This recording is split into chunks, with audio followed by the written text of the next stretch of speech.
Hello, book connectors. Welcome or welcome back to the Book Connection. Visitors, should you happen upon the channel, feel free to join us. We'd love to have you here. Well, hello there once again, my beloved book connectors. Yes. Now, that engagement from me re-uploading that video from last week is what I am talking about. I really now know that all of the headache and hassle of going through it was really worth it, because it told me that you saw it, you acknowledged it, and we can move on. So I will continue to go along with this channel. Now, as for my music channel, I have been trying to get off the ground for the last week. Tuesday of this week will make a week. It keeps telling me the same crazy things, which is, what is it saying? Videos are too long. It doesn't matter how long. They could be 5 or 6 minutes. I'm going to try another one when I leave off of this video. And I'm going to try my best to keep it within 10 minutes just to see if it uploads. And if that doesn't work this time, because I have been doing it every day, I feel like the only thing I can do is to take the channel down and come up with a different name of what have you, and see if I can upload it and get it go that way. But I just wanted to thank you all. Right now, that channel is still up and running as Ms. capital M lowercase z, capital M-U-Z again, I-K, here on YouTube, and where we will be discussing, hopefully, all things music. Oh, and let me tell you about this book I finished reading earlier today.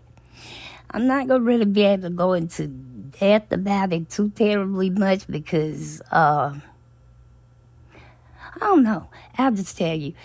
The name of the book is The Exorcist House, and the author of it is Nick Roberts. I've never heard of or read anything of his before, but if you are into, paranormal,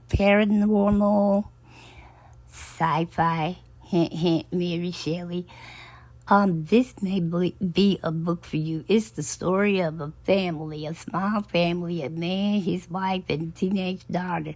They leave Ohio to go live on a farm they bought in West Virginia. And boy, oh boy, let me just put it this way. Looks can be deceiving. Everything happened right there.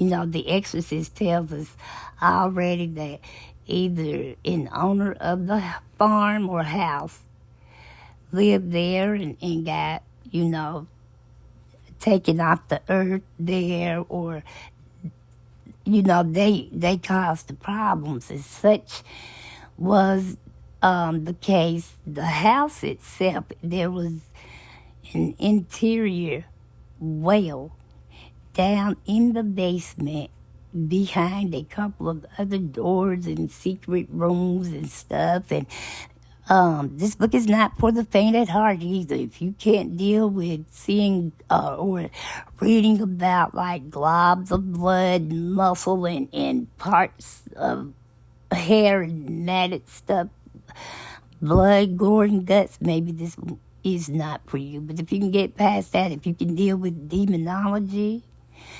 I think that you probably will like this book. This was not something that I normally would just read, but I was thumbing through my book list, and this came up for whatever reason. I am so glad I read it. It's really good. And at the end of it, they did end up leaving the farm. The lady was pregnant when they went, and the demon almost caused her to lose her baby. And I just don't understand how in the world someone could go through what all of this family went through, and the fetus is born healthy and happy. But apparently that's what it was. They ended up taking the loss on that farm. They got up and went back to Ohio. She resumed her job as a school teacher. Her husband, Daniel, continued working as the psychologist that he was, and their teenage daughter, Allison, oh no, her name was Alice. She went back to school, and she eventually got her boyfriend, and she was so happy when her baby sister was born a few months after they relocated back to their home. But then a disaster happened at the Dern daycare, of all things. They made it, they lived, they managed to survive a living hell in West Virginia. They come back, and there's a catastrophe at the daycare. Now it ended with what's Daniel's wife's name? Nora, that's her name. It ended with Nora holding her infant. Her infant is okay, but another baby didn't make it, and a couple of workers ended up being injured. And although the baby was sleeping, resting peacefully in her mother's arms, Nora was like, she knows it should be okay, but she also knows that really no one knows what the next day brings. But I wanted to go ahead and tell you all about that book. It's good, though. It's called The Exorcist House by Nick Roberts. Please, if you have read it, tell me what you think about it.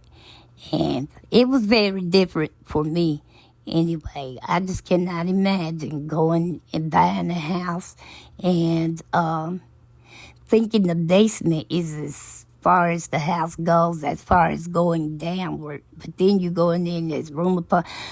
It was almost as if it was another darn house behind a couple of those doors. And, you know, they talked about how, you know, these entities with orange eyes would just pop out at you. And then the one guy that appeared to be a teenage boy who was falling for their daughter Alice and stuff, and come to find out his soul had been taken there too. A priest ended up being...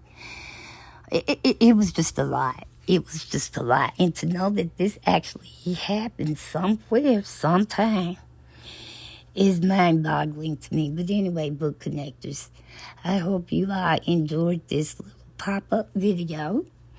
And like I said, I'm going to spend most of this week trying to see how I can get Ms. Music up and popping.